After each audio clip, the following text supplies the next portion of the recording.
देखिए दोस्तों, ये जो सवाल है निर्देशांक ज्यामिति का है। इसमें जो भरियाता है कब पता है, यहाँ जो दे दिया है समझे की। अब लोल शब्द जो रहता है, जो नहीं पढ़ा रहता है, उसको समझे में नहीं आता है कि भाई बोल रहा है इसमें निर्धारित कीजिए क्या बिंदु इतने इतने और इतना समझे की, यानी एक के मतलब तीनों के जो बीच का दूरी है सेम है कि नहीं है, समान दूरी पर है कि नहीं है, यही हमको बोला है निकालने के लिए। यानी जो इस दोनों के बीच की दूरी, इस दोनों के बीच की दूरी और इसके बीच के, यानी तीनों के बीच की दूरी हमको निकालना है। देखिए कैसे बनाया जाता है। सबसे पहले हम लिखेंगे कि जो है ए बराबर 1,5 लिख दिए। अब बी बराबर लिख देंगे, मान लेंगे हम 2,3। सी बराबर मान लेंगे -2,-11। ठीक है, लिख दिए। अब इसमें निकालना क्या है हमको, ए बी, बी सी और ए सी। क्या निकालना है, ए बी। तो ए बी बराबर निकालते हैं। क्या होता है बीच की दूरी का फॉर्मूला, दूरी सूत्र जो होता है x2 - x1 का whole square plus y2 - y1 का होल स्क्वायर होता है। ठीक है, अब देखिए ये जो है x1 हो गया, इसके लिए ये हो गया x2, ये हो गया y1, ये हो गया y2। ठीक है, अब फॉर्मूला पर बैठाते हैं। x2 के जगह पर कितना देना है 2, -x1 के जगह पर कितना देना है 1 का होल स्क्वायर, y2 के जगह पर कितना देना है 3, -y1 के जगह पर कितना देना है 5। अब देखिए बनाते हैं, 2 में से 1 को घटाएंगे तो 1 का स्क्वायर हो गया, 3 में से 5 को घटाएंगे नहीं घटेगा क्योंकि बड़ा है, बड़ा में से छोटा को घटाना होगा। यानी बड़ा के पीछे माइनस है, इसके पीछे नहीं कुछ तो प्लस है, यानी बड़ा वाला के पीछे का साइन है माइनस, तो माइनस दे देंगे और घट के हो गया 2 का स्क्वायर कर दीजिए। अब 1 का स्क्वायर करेंगे तो 1 और -2 का स्क्वायर हो जाएगा 4।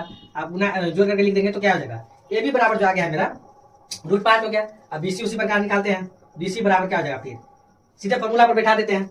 ये हो गया इसके लिए। अब देखिए बीसी के लिए जो हो गया ये x1 हो गया, ये x2 हो गया, ये y1 हो गया, ये y2 हो गया। यानी इसके लिए ये x1, बीसी के लिए x1 x2 y1 y2 हो गया। अब देखिए x2 के जगह पे कितना देंगे, -2 माइनस कितना हो जाएगा 2 हो जाएगा। ठीक है, उसका होल स्क्वायर प्लस y2 के जगह पे -11 तो -11 दे दिए, माइनस y1 के जगह पे कितना है 3, इसका होल स्क्वायर कर देते हैं। देखिए -2 और -2 कितना हो जाएगा -4, इसका होल स्क्वायर कर दिए।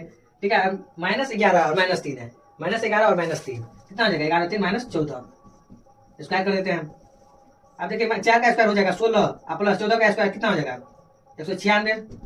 अब जोड़ दीजिए 6 और 6 12 और 9 1 10 1 11 और 1 1 2 हो गया, 212 हो गया दूसरा। यानी बीसी के बीच की दूरी कितना आ जाएगा 200√212 हो गया। आप एसी निकालते हैं उसी प्रकार क्या हो जाएगा, फॉर्मूला पर डायरेक्ट बैठाते हैं क्योंकि इसमें एक बार फॉर्मूला लिख दिए, बराबर आप लिखने का जरूरत नहीं, आप लोग अपना लिख लीजिएगा।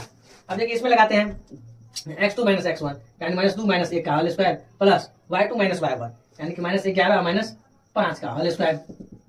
-2 में से 1 को घटाएंगे, सॉरी इसके पीछे माइनस है, इसके पीछे माइनस, यानी जुटिए जाएगा कितना हो जाएगा 3 का स्क्वायर प्लस ये कितना हो जाएगा -16 का होल स्क्वायर। 3 का स्क्वायर करेंगे तो 3 का 9 हो गया और 16 का स्क्वायर कितना हो जाएगा 256 हो जाएगा।